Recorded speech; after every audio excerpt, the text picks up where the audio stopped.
Hi, Kosha here. Today I wanted to talk about anger. Really had to do this, guys. I wanted to talk about anger specifically because many spiritual people look down on anger from the superior point of view.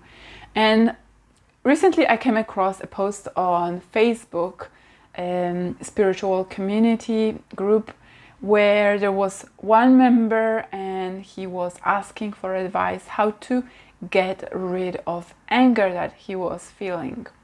And it was very commonly commented on a thread. There was loads and loads of advice from well-meaning people who I would argue represent this community that we're in, the spiritual community, people in self-development area.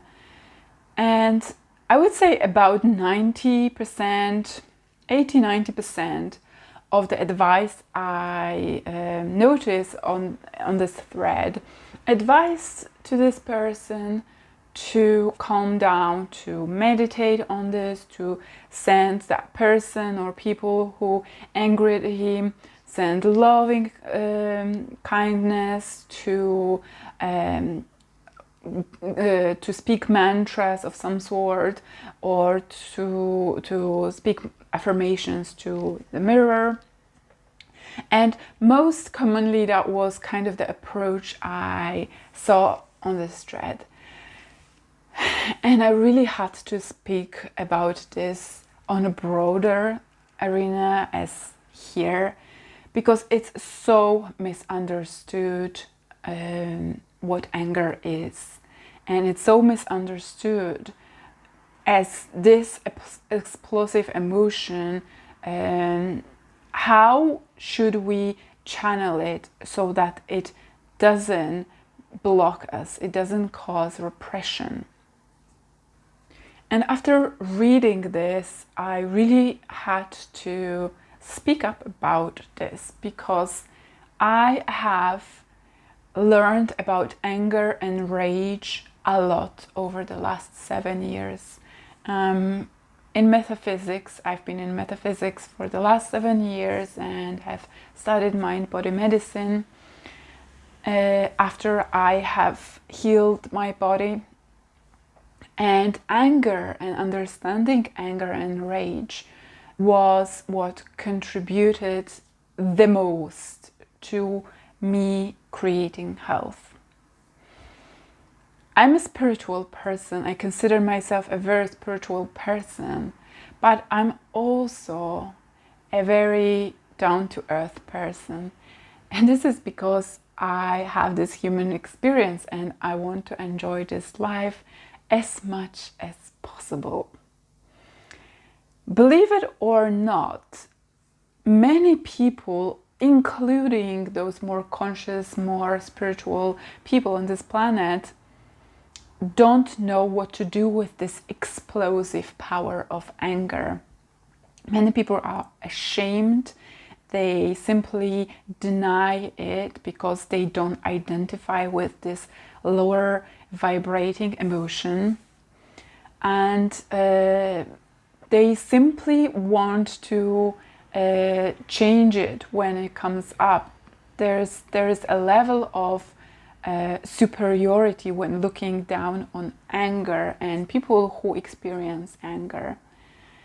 Whether that's you consciously or unconsciously, I want for you to listen to this topic, because you will be able to understand a lot of things that come in place. Anger is one of our core emotions. There is only a handful of those core emotions. So I'm asking, why is it a bad thing? Why would this be a bad thing that we have anger? It's simply impossible that it's a bad thing, because it's built in our physiology, it's built in our energy, and it's built in our whole human experience of being that human being. How could there not be a real reason for anger to be here in the first place? There is a reason, and the reason is so that we find out, that we learn, that we experience life through polarities. One of the mistakes I often see is rushing into being more evolved and more superior person than we think we are on this self-development, self-care journey of many people that I've seen. And partially this has to do with feeling some negative emotions, as they call it. What I wanted to give you as a caveat here is very important. You have to be able to distinct exactly how to feel anger and corresponding emotions. Believe it or not, many people don't know what they feel, even if they're conscious. People are confused when they feel a level of frustration or resentment, this kind of lingering feeling that something is off. Or it could even look like, especially for women, that when they feel helpless, they would burst out into tears. And also feeling a little bit annoyed with someone. All those feelings are kind of secondary manifestations that have been transformed through thought patterns that have a core of anger. So if you have been lying to yourself that you don't have anger, but have been feeling frustrated, resentful, annoyed, impatient, all those things have the core of anger in it, and oftentimes rage at the bottom of it.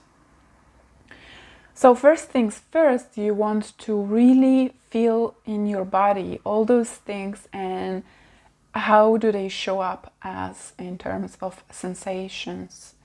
And I encourage every single person that I'm in contact with, that I teach, to learn a full range of emotion and the associated sensations that come with, so that you know exactly what you feel.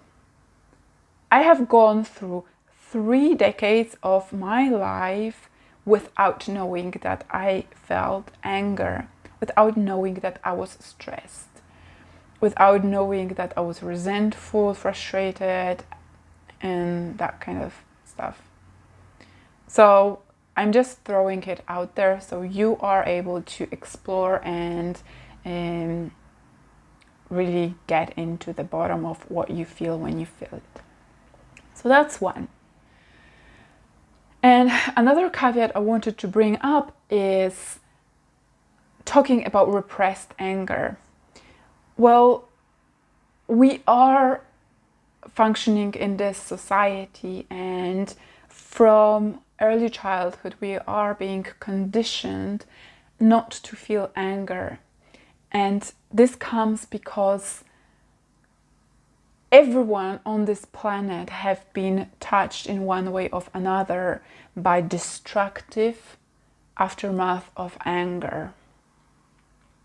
When it's unhealthily expressed, it causes destruction. Anger, when you tap into it, is a source of action and creation. That's the first hint I wanted to give you, to encourage you to look deeper into this subject. We've all experienced the destructive outcome, the destructive results of anger when we were children and we experienced an adult, maybe in our family, lashing out, maybe disappointed, angry at us, and they would be screaming, making us feel frightened, feeling painful, rejected, and simply not knowing what to do. Maybe some of the relationships have been destroyed or suffered through anger being expressed in some way. On another note, there could be added level of confusion, especially when you were a child and you've seen some people out there, especially adults, because we mirror our behaviors based on adults as we develop. And we would be ourselves throwing a tantrum as a way of getting something, as a way of trying to reinforce something that we wanted, or say stop to something. And we would experience resistance and oftentimes downright stifling of this energy. We would be told to shut up or shush or be quiet or just calm down or go to have a time out, you know, as people do in Western countries, or even be scolded or hit in some families. I come from this kind of family. So there was a severe level of lack of acceptance towards anger, and the confusion that we had from seeing people express anger and not being able to express it makes us repress it in the end. And of course, some behaviors that we expressed, like maybe even crying instead of throwing a tantrum, might have been more accepted. Therefore, many women today would burst out into tears instead of lashing out as a way of getting what they need instead of communicating this. I had to build in that fragment, build in that portion about repression into this video today, because it's really understand that if you do not learn how to healthily express it, you will repress it, and this is a given. And one thing I will not teach you is how to lash out, or that you have to yell at someone as a way of releasing anger. I will not tell you that you have to punch someone, obviously, but I will teach you a few ways how you can process it and digest it in your own being. When I say digest it, I mean it literally digest it. It's an emotion, and just like animals, this energy goes into certain places into our body. It activates a sort of energy that cannot be simply seized. It cannot be denied. It has to move through. Animals, and we are animals, experience sensation of anger when it goes into our limbs, it goes into our hands, when they almost feel like they're squeezing if you're angry, and it goes away from our torso and from our brain into legs as well, so that we're ready to go and punch or kick or run, because this is the physiology that we share with animals. So that brings me to the first tip that I have for you, and this is staying and honoring those sensations. Accepting what you feel is always the first step to being able to digest any form of emotion, and especially the negative emotions that we experience. So you can honor it by feeling into what it is, but also practicing doing some tensing, tense some muscles, close your fists really tightly, allow some of that energy to digest, tense and relax a little bit. Maybe even if you were kind of seem like you're slowly exerting force into punching something in the air or punching a pillow. That's also a good way. And accepting this through writing about all those sensations and feelings and thoughts. You know, especially as spiritual people, we deny this emotion because we don't want to identify with this. We have a certain idea about ourselves, and just as adults in our childhood had a certain idea about what is good and what is bad, we created this to feed our ego and to simply reinforce what we want to think about ourselves. And anger doesn't fit the bill. So when you're writing and journaling about everything and anything that corresponds with the anger, frustration, resentment, impatience, rage that you've activated, you want to write all the unspoken things into your journal, all the things that you wouldn't want to admit to anyone else, and maybe not even to yourself. Because as you do this, you're able to integrate this and see yourself as a human being, which is what you are. A spiritual being having this human experience, being equipped with anger. And as you write yourself out of this, you can destroy this piece of paper. You don't have to keep it. It's for no one else but yourself, and you don't have to read it again. Simply to express things from your psyche and try to bypass your ego as much as possible. You have to look at anger as an indicator. Every emotion is an indicator of some sort. It always propels something that we have to do with it. So you can look at anger as a fire alarm. And you wouldn't want to get rid of fire alarm if it signals the smoke that's in your house. You simply hate the sound of it, and you simply hate how it feels as the anger feels in your body, and you simply want to get rid of it as fast as possible. But it just signals of something that's going on about the situation that needs to be addressed. And the same way that fire alarm is an indicator of a fire or the smoke that's coming out, and you want to take care of this, take action. You want to listen into your anger and use this as an indicator that something is off in your life.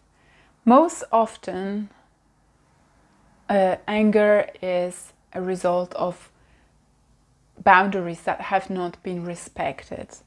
And these boundaries could have been either communicated by you or not. It could have been that someone stepped over your values and your boundaries, but you'd never actually expressed it to that person, and they might have not known about this. So it could be boundaries being crossed by another person, but it could have been you having crossed your boundaries yourself, or allowed for them to be crossed. And this may look like when you have said yes to a favor where you actually meant to say no, when you felt like you didn't want to do something but you still allowed for this to happen, or allowed for a person to take advantage of you, where they're not really taking advantage because you simply gave them a permission. So the anger is self-imposed. You can be frustrated with yourself. You can be beating yourself up consciously or unconsciously. And the anger could be directed at the other person. Most commonly, it takes a level of awareness that you know that you have yourself contributed to allowing the other person to treat you in such way. So another way, and I would say this is the last tip that I want to give you, is looking at your boundaries and your values. Communicating them clearly to people. Like I said, anger is a source of action and empowerment and creation when you are able to tap into the information that it carries. When you are able to look at it and understand what it tells you, what it indicates, then you become a creative channel, that you communicate what you want, that you create something that you want against of the things that you disapprove of in your life. It can channel all that energy that you put into fighting, trying to fight or resist, into actually creating life. And I wanted to really end the video with that reflection that is so misunderstood by people, spiritual people, conscious people, when they believe that anger is opposite to love. It is simply a stage towards love. It is simply a stage towards understanding and being more compassionate with others and ourselves, and into creating the life which is an expression of love. It is not opposite to those higher vibrations. This is just a stage. This is just an indicator of what we might have to look at so that we can receive those higher vibrating emotions in our life. I hope this video has been useful and that you have now seen anger and rage as a creative force potentially, and a source of empowerment instead of something destructive. The more you exercise the tools that I've given you, the more you will be able to see yourself in those different situations when you feel anger with more compassion, having more love towards others as well. Because their anger also mirrors all those things that I said. When they lash out at you, this is simply some unmet need. It's simply some sort of pain or helplessness that they're expressing through their anger. And this really helps us connect with another human being. And only through understanding this principle, this idea that I shared with you today, you will be able to actually get closer to them as you always wanted to.